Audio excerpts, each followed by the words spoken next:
Olá, queridos, a paz do Senhor Jesus. Bem-vindos ao assunto de hoje, o poder soberano de Deus para salvar. Esta é a 8ª lição do trimestre que estamos estudando sobre o livro de Isaías. E o texto para leitura com todos, Isaías capítulo 40, do verso 12 ao 31. E os tópicos que vamos abordar são eles. Primeiro, Deus tem poder para salvar.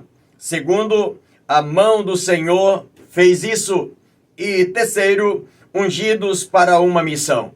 Os objetivos desse comentário são os seguintes. Primeiro, reconhecer o consolo e a renovação que Deus oferece ao seu povo em tempos difíceis. Segundo, entender a soberania de Deus ao usar sua força para restaurar e proteger o seu povo. E terceiro, compreender como Deus chama e capacita pessoas e nações para cumprir seus propósitos. E eu sugiro que você faça a leitura dos capítulos 40 ao 45 do livro de Isaías, que somados a esse comentário, seu aproveitamento será ainda maior. Quero agradecer a você, querido irmão, querida irmã, já inscritos no canal, muito obrigado mais uma vez pelo privilégio. E para você que está me assistindo agora ou já de outras vezes e ainda não o fez, se inscreva no canal. Não esqueça de deixar o seu like, de fazer o seu comentário, de apertar o sininho para ser informado todas as vezes que o novo vídeo for postado. Compartilha o link com mais alguém e juntos vamos proclamando a palavra do Senhor nosso Deus. Na introdução desse comentário, a partir de agora, estudaremos o que chamamos de o segundo livro de Isaías, ou a segunda parte, que corresponde aos 27 capítulos últimos, do capítulo 40 ao 66. Também comparados com os 27 capítulos do Novo Testamento. Isaías 40 marca uma mudança significativa no livro de Isaías, passando de uma mensagem de juízo e castigo para uma mensagem de consolo, restauração e esperança para o povo de Judá. Primeiro tópico, Deus tem poder para salvar. Isaías capítulo 40, do verso 1 ao 31. Este capítulo é estruturado em torno de 3 grandes tópicos: o consolo divino, a grandeza incomparável de Deus e a renovação daqueles que esperam no Senhor. Ponto de número 1, o consolo divino, Isaías 40, verso 1. Consolai, consolai o meu povo, diz o vosso Deus.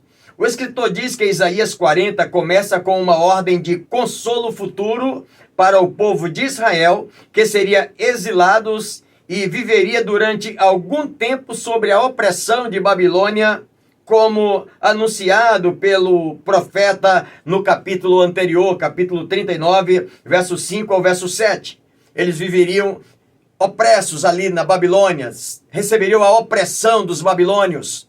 Mas esse tempo seria um tempo limitado, não seria um tempo sem saber quando vai sair. Existia um limite para aquele tempo.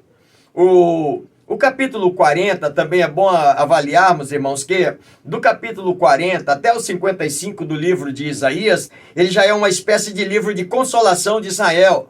Daqui em diante, o profeta é convocado a anunciar a vinda de Deus, a vinda do Messias. Por isso ele usa a expressão consolai, consolai. Os imperativos repetidos em Isaías 40, verso 1, também aparece em Isaías 51, verso 9 e verso 17, 52, verso 1, onde ele expressa desperta, desperta, e no capítulo 57, verso 14, ele diz aplanai, aplanai. Portanto, esses imperativos repetidos estão mostrando uma certa urgência de Deus. Tanto no capítulo 40, consolai, consolai. No capítulo 51 e 52, desperta, desperta. E no 57, aplanai, aplanai o caminho. Está dizendo de que a hora está chegando e eu preciso tirar vocês, mas vocês não vão sair de qualquer jeito daí de dentro. Tem que sair arrumado, tem que sair alinhado. Lembra de Moisés, quando ele está lá no deserto, que o Senhor tem pressa de libertar o seu povo? Como é que ele confronta Moisés diante daquela sarça, que Moisés quer ir a toda pressa até a sarça? Ele diz, opa, assim não. Moisés, Moisés, não te chegues para cá, porque se demorasse um pouquinho mais, então é possível que Moisés fosse prejudicado naquele momento. Por isso ele teve pressa de dizer: para, Moisés, Moisés. Quando a gente ouve lá no livro de 1 Samuel, capítulo 3, quando o sacerdócio de Elias está em declínio, e o Senhor chama Samuel primeira vez, segunda vez, terceira vez, e na quarta vez o Senhor fala já, repetindo também o nome de Samuel, dizendo: Samuel, Samuel, porque na verdade Deus tinha pressa de resolver o problema do sacerdócio que estava em declínio e precisava de transmitir uma mensagem urgente para aquele povo. Aqui, esse sentido desses imperativos repetidos de Deus: pressa, vocês precisam se arrumar, consolem cada um de vocês, despertem e arrumem o caminho de vocês. Interessante ainda, irmãos, observar que o nome de Isaías, ele não aparece aqui do capítulo 40 até o 66, sendo que do capítulo 1 até o 39, ele é mencionado 14 vezes. E por isso alguém chega a dizer que talvez os capítulos 40 até o 66 não tenha sido escrito por Isaías, não tenha sido profetizado por ele.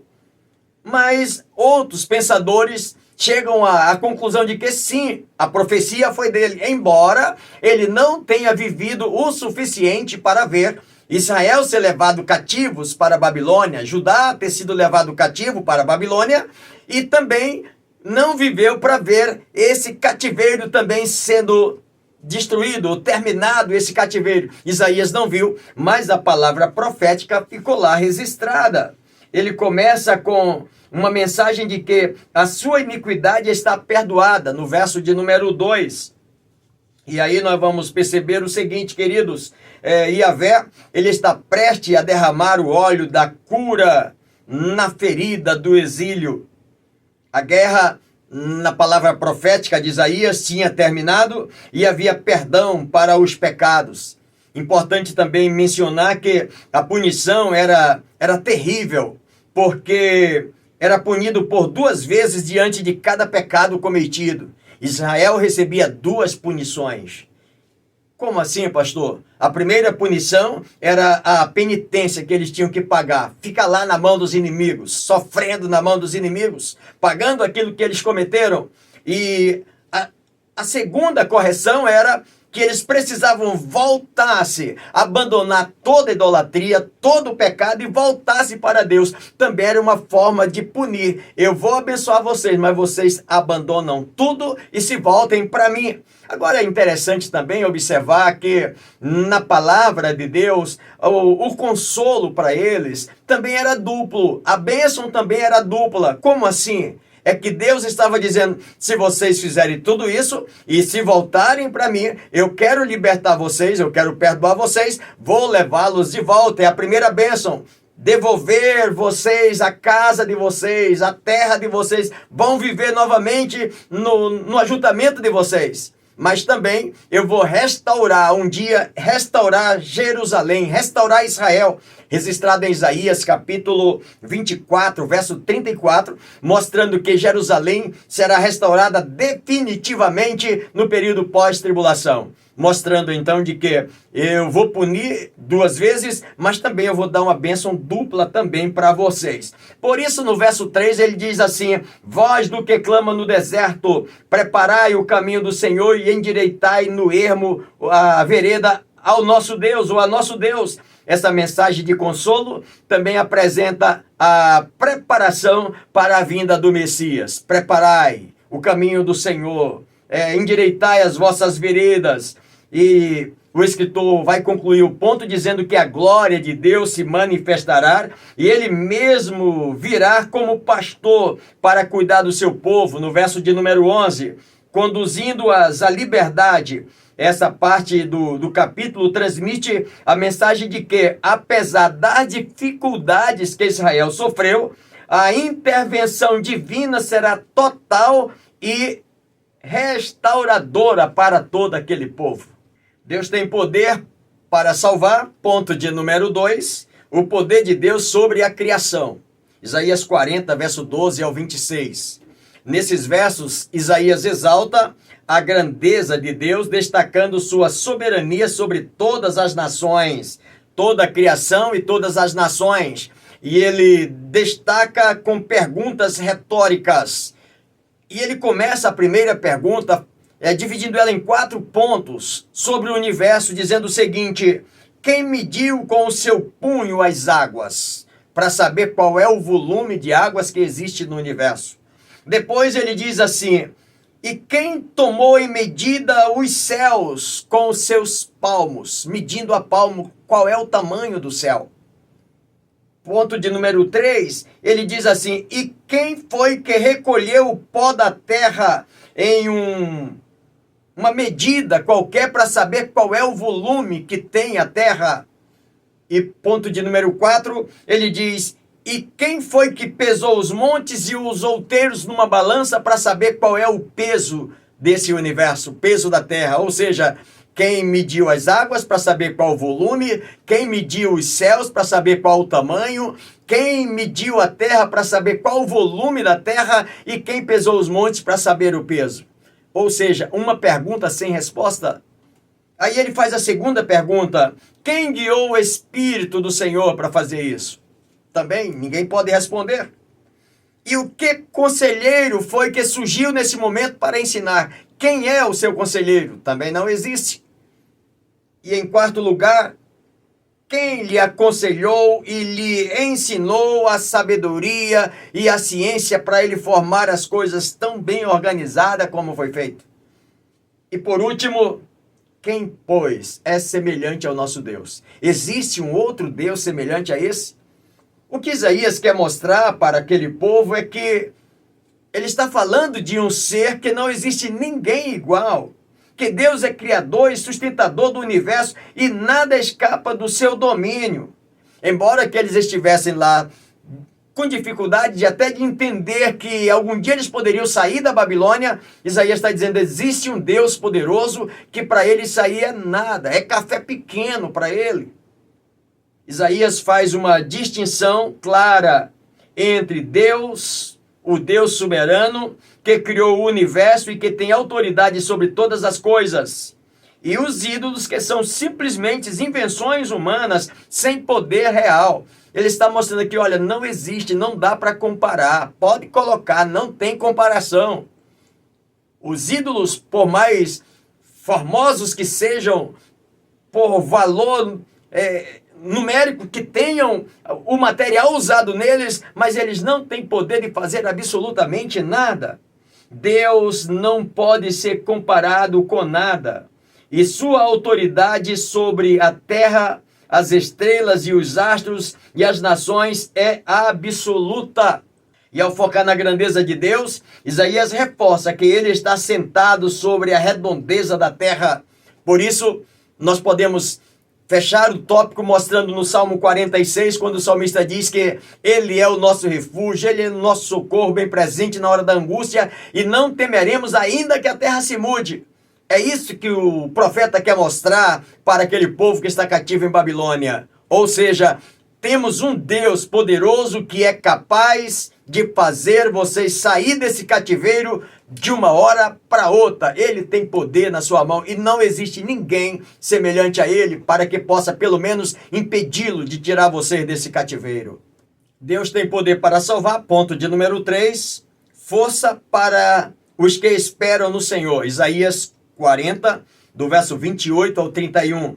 No verso 31 ele diz: mas os que esperam no Senhor renovam as suas forças, sobe com asas como águia, corre e não se cansam, caminham e não se fatigam.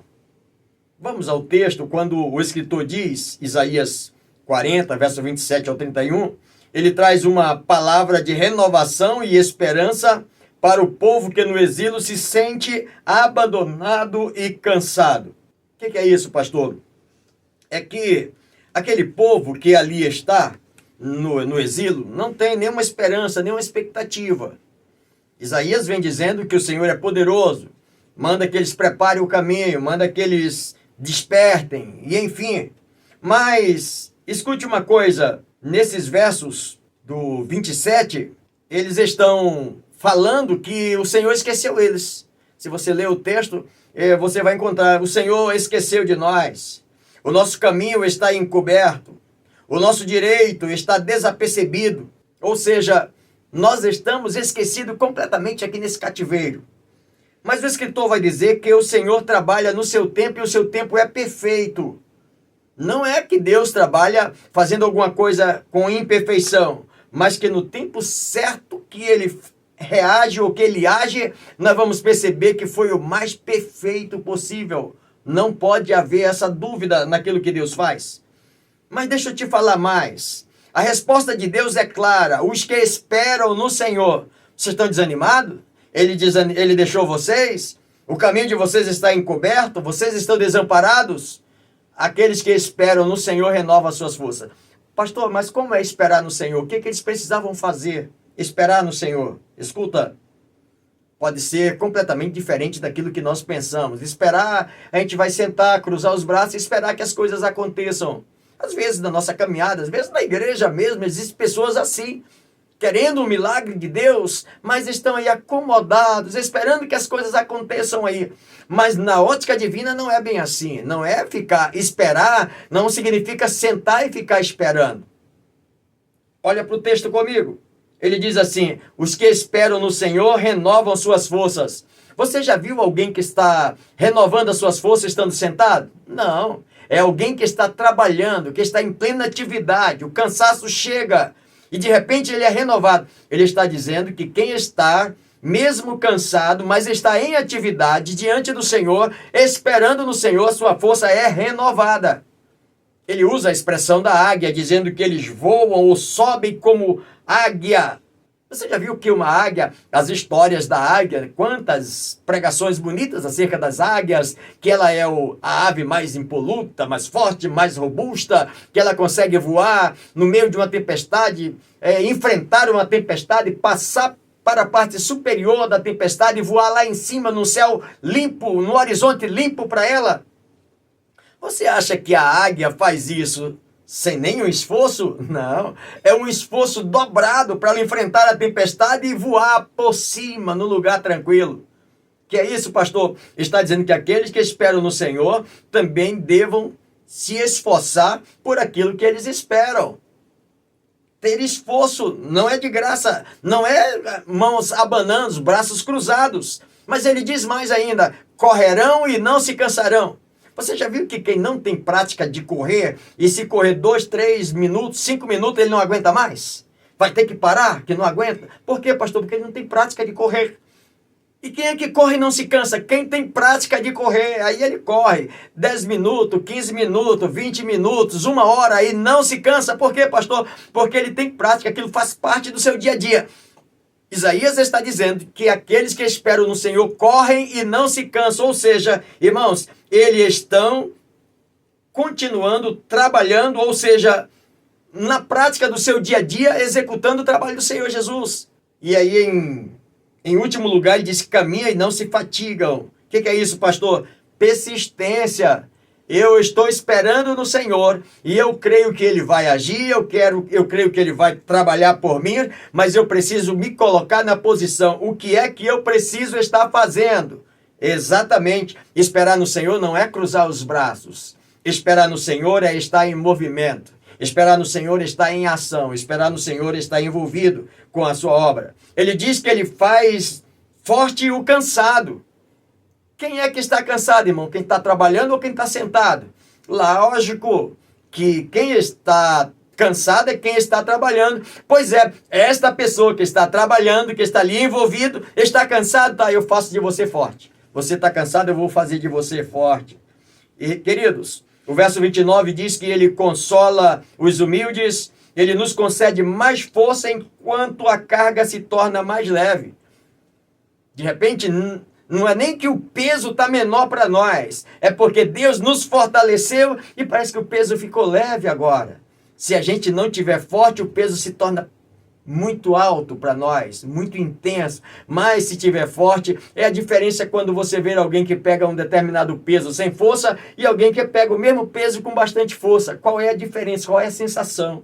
Pois isso, de repente não é nem que o peso saiu das nossas costas, mas é que o Senhor nos fortaleceu e a gente lida com as mesmas situações com muito mais facilidade, porque a coisa ficou leve. Quanto mais se trabalha, mais forte se fica. O apóstolo Paulo, na sua segunda carta aos Coríntios, capítulo de número 12, verso 9, o Senhor diz para ele assim: Paulo, a minha graça te basta, porque o meu poder se aperfeiçoa na fraqueza. O escritor conclui o texto dizendo o seguinte: esses versículos enfatizam que, embora as dificuldades sejam inevitáveis, aqueles que confiam no Senhor serão fortalecidos por sua presença e podem esperar uma renovação contínua para completar a jornada. Segundo tópico, a mão do Senhor fez isso. Isaías 41, verso 1 ao 20. Nesses versos nós veremos versículos mostrando sobre a poderosa confiança na soberania de Deus. Primeiro ponto, ser forte. Isaías 41, verso 6. Um ao outro ajudou e ao próximo disse ser forte. É bem verdade que esse versículo fala ou descreve a união entre o povo diante das dificuldades, tentando apoiar-se um no outro, e então a recíproca verdadeira fazia com que todos estivessem em pé de igualdade. Mas o texto, ao mesmo tempo que fala sobre essa ajuda mútua entre eles, também vai destacar a fragilidade humana e prepara o terreno para a afirmação de que a verdadeira ajuda e força vem de Deus. Pode ser que a gente esteja apoiado na pessoa do meu lado, do meu lado esquerdo, do meu lado direito, de alguém que vai poder me ajudar em determinada situação. O que o escritor quer mostrar é que a verdadeira ajuda vem do Senhor. Por quê, pastor? Porque quando eles estavam em aperto, sabe o que eles faziam, irmãos? Eles procuravam apoiar-se buscando força nos ídolos, nas idolatrias. O aperto era grande, então busca na idolatria, ver se a gente consegue algum Deus que pode ajudar a gente. E aí, quando a gente observa nesse aperto que eles estavam vivendo, eles faziam um esforço frenético para encontrar melhores e maiores ídolos que pudessem resolver. Da mesma maneira que aqueles marinheiros no navio de Tarsis, cada um, na hora da tempestade, cada um invoca o seu Deus para ver se resolve o problema, era dessa forma que Israel estava vivendo lá no cativeiro da Babilônia. Os apertos, e em vez de buscar a Deus, que Ele é que pode nos fazer forte, não, busca na idolatria. Lá no livro de 1 Samuel, capítulo 4, verso 5 e verso 7, Israel teve uma situação de um confronto com os filisteus e eles trouxeram a arca do Senhor para resolver o problema. E não resolveu, sabe por quê, irmãos? Porque mesmo a arca representando a presença de Deus, mas essa presença de Deus naquela arca exigia uma condicional do homem também. Que condicional é essa, pastor? Deus precisa de uma condicional do homem para poder operar? No caso lá da arca, sim. Porque se as pessoas não tivessem plena comunhão, a arca não teria nenhum valor, era um objeto. Por isso que eles trazem a arca quase como um amuleto. Vamos levar a arca que ela vai resolver o nosso problema. E não resolveu porque a questão era pessoal, a questão era deles. Em vez de se voltar para Deus, achava que Deus simplesmente ia ser um robozinho para resolver os seus problemas. Israel está vivendo desse jeito. Isaías 40, verso 19, verso 20, diz o texto que quem tinha recurso fazia uma imagem de ouro, a mais bonita e a mais bem ornamentada possível. Quem não tinha dinheiro faz de madeira. Estavam vivendo essa situação. Cada um ajudando um ao outro, mas não estavam no caminho certo. O texto diz que é ser forte. E esse ser forte, nós precisamos ser forte no Senhor. Não esperar simplesmente nas coisas passageiras, efêmeras desta vida, mas esperar no Senhor, e aí sim, nós seremos fortes em todas as batalhas que porventura teremos que enfrentar. A mão do Senhor fez isso, ponto de número 2, te sustento com a minha destra. Isaías 41, verso 10. Este é um dos versículos centrais do capítulo, oferecendo consolo profundo ao povo de Israel. Aqui existe uma promessa do Senhor, a sua presença, a sua proteção, o seu sustento. O verbo sustento reflete a ação de manter e fortalecer Israel. Minha destra fiel simboliza poder e fidelidade de Deus para salvar aquele povo. Importante, irmãos, observar que no verso de número 8 desse capítulo, Israel tinha sofrido muitas ameaças e por muitas vezes ele até mereceu tal tratamento quando se identificava com o paganismo e se envolvia com a absurda idolatria do paganismo. Então, cada vez que ele se envolvia com isso, então era merecido sofrer o que ele sofria. Israel era povo eleito de Deus e o Senhor está chamando da Babilônia porque ele precisava que a sua história continuasse.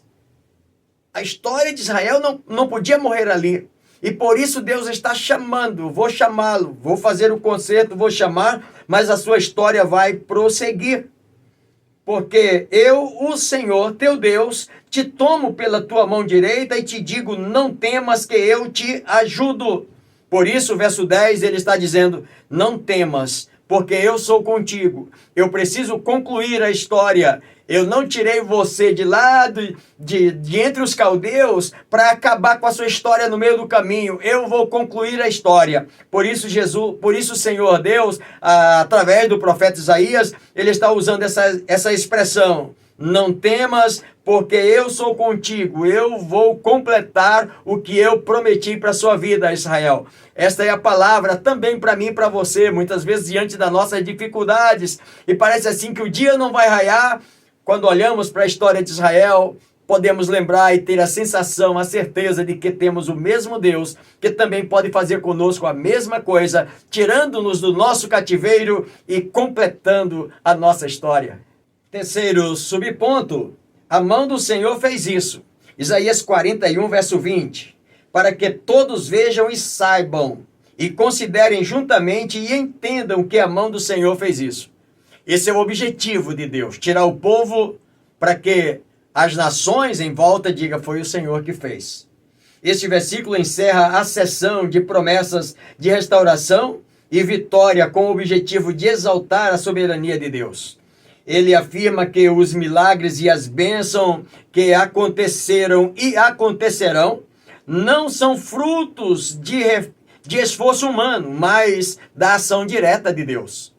O que eu vou fazer vai ser uma ação minha, não é exatamente por causa de vocês. Tudo bem, por causa do meu amor por vocês, mas não são os méritos de vocês, o mérito é do Senhor. Quando observamos à luz desse texto e como estava o povo de Deus vivendo naquela situação na Babilônia, irmãos, somente a intervenção direta de Yahvé, o santo de Israel, poderia efetuar o milagre que combinará elementos físicos e espirituais perfeitamente harmonioso. O que é isso, pastor? É que ele está restaurando o seu povo, levando para casa, restaurando fisicamente, mas também restaurando espiritualmente esse povo. Uma dupla restauração o Senhor está fazendo, só Yahvé. Porque em Judá mesmo não tinha ninguém que pudesse fazer isso. Gerando um testemunho aos homens sobre a bondade e o poder de Deus. Lá nos Salmos de número 20, verso 6, o salmista diz, agora sei que o Senhor salva o seu ungido, ele o ouvirá desde os seus santos céus, com a força salvadora da sua destra. Ou seja, mais ou menos o que o salmista está cantando é o que vai acontecer lá. O povo vai dizer que foi o Senhor que fez. Zacarias, capítulo de número 8, verso de número 21 ao verso 23, ele faz um comentário acerca desse episódio, quando ele diz assim que os habitantes de uma cidade irão a outra dizendo, vamos depressa suplicar o favor do Senhor. De tão grande foi o espanto do que Deus fez, que as nações estavam dizendo, vamos lá, vamos suplicar esse favor desse Deus de Israel. No verso de número 22 de Zacarias 8, ele diz o seguinte, virão muitos povos e poderosas nações buscar em Jerusalém o Senhor dos exércitos e suplicar a bênção do Senhor. No verso de número 23, ele ainda diz mais, 10 homens de todas as línguas pegarão na orla de um judeu dizendo, iremos convosco, porque temos ouvido que Deus está convosco, que Deus fez grandes coisas por vocês. E por isso as nações estão testemunhando. Queridos, esse é o final, o objetivo de todas as intervenções divinas, é que as nações reconheçam que somente o Senhor, o Santo de Israel, tem o poder de criar e restaurar. Terceiro tópico, ungidos para uma missão. Isaías 42 ao 45. O Messias é o único Salvador. Isaías 42, verso 1. Aqui, o servo escolhido para trazer justiça e salvação ao mundo, especialmente ao povo de Israel. Só lembrando que esse servo escolhido, ele tem um duplo relato sobre ele. O primeiro relato, ele é apresentado como alguém fraco e desprezado, rejeitado e morto.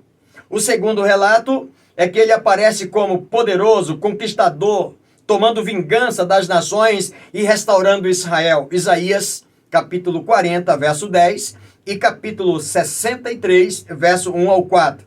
O servo anterior já cumpriu o que diz respeito a esse primeiro servo enviado. Ele veio na cruz e se entregou por nós, o primeiro advento. Já o segundo advento ainda não teve o seu cumprimento. Vai se cumprir em tempo posterior. O escritor fala que esse servo que viria, ele seria um contraste com os líderes e juízes humanos, porque ele não seria arrogante e nem violento, mas exerceria sua missão com humildade e paciência. O texto ainda diz mais que ele não esmagará a cana quebrada, nem apagará a torcida que fumega. E esse texto, nós encontramos um cumprimento dele quando Jesus está lá na sinagoga. Mateus capítulo 12, verso 20, relata um homem da mão mirrada, e ele cura aquele homem, embora que os líderes religiosos naquela sinagoga não aceitavam isso. Mas as atividades de Jesus giravam em torno da redenção e não da condenação. João capítulo 3, verso 17 diz que porque Deus enviou o seu Filho ao mundo não para que condenasse o mundo, mas para que o mundo fosse salvo por ele. Sua missão seria restaurar e não alienar, por isso ele é chamado de Salvador e Libertador. João capítulo 1, verso 9, ali estava a luz, a verdadeira luz que ilumina todo homem que vem ao mundo. E isso, meus irmãos, é um reflexo da promessa de que, através de Israel, todas as nações conhecerão a Deus. Apesar das fraquezas humanas, Deus enviará o seu servo para restaurar o que foi perdido e estabelecer uma justiça duradoura. O Senhor é fiel. Ele trará restauração a seu povo, mesmo após suas falhas, mesmo após as falhas desse povo. É bom lembrar que nesses versos, do verso de número 18 até o verso de número 25, os exilados na Babilônia, os seus sofrimentos foram auto-infligidos. Eles mesmos infligiram as leis e aí sofreram as situações. E Yahvé é a causa, porque ele desobedece e Yahvé entrega na mão dos inimigos. Só que o que Yahvé está fazendo é com um propósito nobre, a fim de trazê-los a glória de um novo dia para eles. Vão viver isso aí, mas eu tenho uma resposta final. Israel, ele é retratado como cego e surdo. O texto de capítulo 42, verso 18 ao verso 25, diz que eles estão totalmente insensíveis às orientações de Deus. Quando deveriam ser luz para os gentios, eles mesmos eram as próprias trevas. No verso de número 18, queridos, o servo de Yahvé era cego e esse cego era o mensageiro. Agora imagina um mensageiro cego guiando outro cego. Era essa a situação de Israel. No decorrer desses versos, o profeta diz que, além de cego, eles eram surdos. O dedicado havia abandonado a sua dedicação. O escolhido abandonado sua eleição. O que tinha a lei como guia tinha abandonado o guia. O que supostamente deveria ser um mestre tinha se tornado um dos piores alunos. No verso de número 23, o escritor diz que a palavra de advertência para eles tinha sido gritada, mas caiu em ouvidos surdos. Eles não tinham aprendido com a história de Israel, de tantos fracassos que já tinham vivido, eles não tinham aprendido. por isso caíram no cativeiro, estava lá na mão de Babilônia, e agora o Senhor, usando da sua misericórdia, tirá-los de volta para fazer com que as nações deem testemunho de que foi Deus e não eles mesmos. Ungidos para uma missão, ponto de número 2, vocês são minhas testemunhas. Isaías 43, verso 10 ao verso 13. Aqui, queridos, o capítulo destaca o papel de Israel como testemunha de Deus para as nações, enfatizando que o Senhor é o único que tem um plano redentor para todo o mundo. E graças a Deus que esse plano também nos alcançou. O texto diz, eu o Senhor, e fora de mim não há Salvador. O capítulo traz 3 declarações afirmativas de Deus para Israel, para mim e para você, para todos nós. Primeiro é que Deus é o redentor de Israel. É Ele que redime Israel. E se é Ele que redime Israel, é Ele que me redime. É Ele que redime a você. É Ele que redime a todos nós. Independentemente quais sejam as nossas falhas, os nossos pecados, as nossas iniquidades, quando recorremos, reconhecemos que falhamos, que erramos e que nos desviamos da sua presença e estamos dispostos a voltar, Ele está sempre pronto como um remidor de nos remir novamente dos nossos pecados. A segunda declaração é que Deus é o protetor de Israel. Se Ele é protetor de Israel, também meu e seu protetor. O texto diz que quando passares pelas águas, eu serei contigo. Quando pelos rios, eles não te submergirão. Quando passares pelo fogo, não te queimarás, nem a chama arderá em ti. Queridos, nas águas ou no fogo, conforme diz o verso de número 2, isso simboliza proteção em meio às dificuldades e desafios da vida. Eu e você temos esse privilégio. Terceira declaração, Deus é o único Deus verdadeiro, contrastando-se com os ídolos que não podem salvar. Ele é poderoso para nos salvar.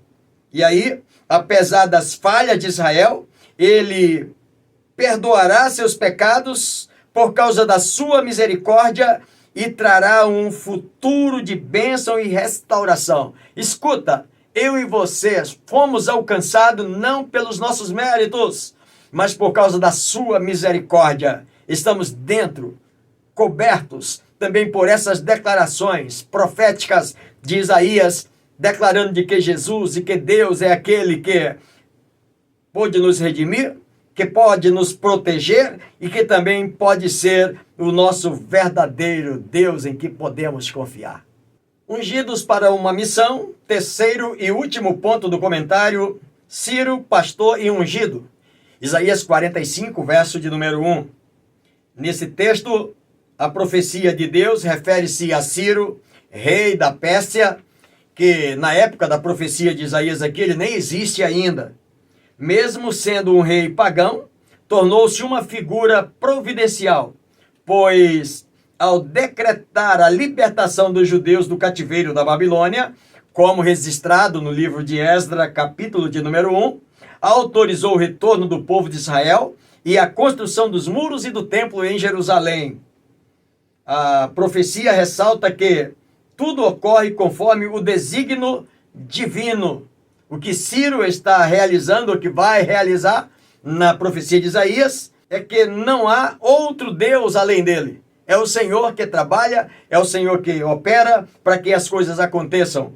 A soberania absoluta de Deus, seu poder sobre a história e seu plano de redenção vão além de Israel e estende-se a todas as nações, estende-se a todos nós. Fomos alcançados por esse poder redentor de Cristo Jesus, o nosso Senhor. Por isso, o escritor termina o comentário no livro do profeta Isaías, capítulo 45, verso 22, quando ele diz: olhai para mim e sede salvos, vós todos os limites da terra, porque eu sou Deus e não há outro. E eu quero finalizar a conclusão do nosso comentário de hoje, baseado naquilo que propôs o comentarista lá nos objetivos do comentário, de reconhecer que, embora as dificuldades sejam inevitáveis, Aqueles que confiam no Senhor serão fortalecidos por sua presença e podem esperar uma renovação contínua para completar a sua jornada, independentemente das circunstâncias. Espera no Senhor. Lembra que esperar no Senhor como é que é? Esperar no Senhor na ativa, trabalhando, ajudando, cooperando, envolvido. E aí nós chegaremos no final da jornada. O segundo objetivo é que devemos entender que na soberania divina, as nações reconheçam o Senhor como o único com poder para criar e para restaurar. E por último, devemos compreender que quando Deus chama, Ele capacita, como Ele fez com Ciro, o rei pagão, e como Ele fez com Israel, de onde Ele tirou Israel. Ele chamou e Ele estava presente para completar a boa obra na vida deles. Na aplicação pessoal, o escritor diz o seguinte: Deus, na soberania do seu poder, é capaz de trabalhar em meio a todas as culturas e estruturas humanas, usando até aqueles que estão fora da aliança para cumprir seus desígnios e revelar a sua glória. E às vezes, meus irmãos, nós queremos colocar Deus dentro de uma caixinha do nosso entendimento e queremos limitar a Deus. Só que nós não conseguimos limitar a Deus. Ele é soberano, Ele é Senhor. Deus é poderoso para usar o homem mais poderoso e de maior nível de conhecimento intelectual, humano, e quem sabe do país mais poderoso do mundo. Ele é poderoso para usar esse homem. Mas também Deus é poderoso para usar o homem, quem sabe que seja o mais simples e de um pequeno conhecimento intelectual ou de nenhum conhecimento intelectual, quem sabe do país mais pobre do mundo. Não existe dificuldade para Deus. Ele é poderoso para fazer isso acontecer na vida de todos aqueles que esperam no Senhor. Esperar no Senhor, vamos lembrar mais uma vez o que é? Esperar no Senhor é envolvido no trabalho, que nem uma águia, que nem um corredor, que nem alguém que está caminhando e não se fatiga. Queridos, espero poder ter contribuído com você, querido pastor, querido colega, querido companheiro, querido professor, querida professora, pastora, querido aluno, querida aluna da escola dominical. Espero poder ter contribuído um pouco mais com você também nesse comentário. E se Deus assim nos permitir, estaremos de volta no próximo com o mesmo lema da nossa igreja, como sal da terra e luz do mundo, e sempre avançando pela fé.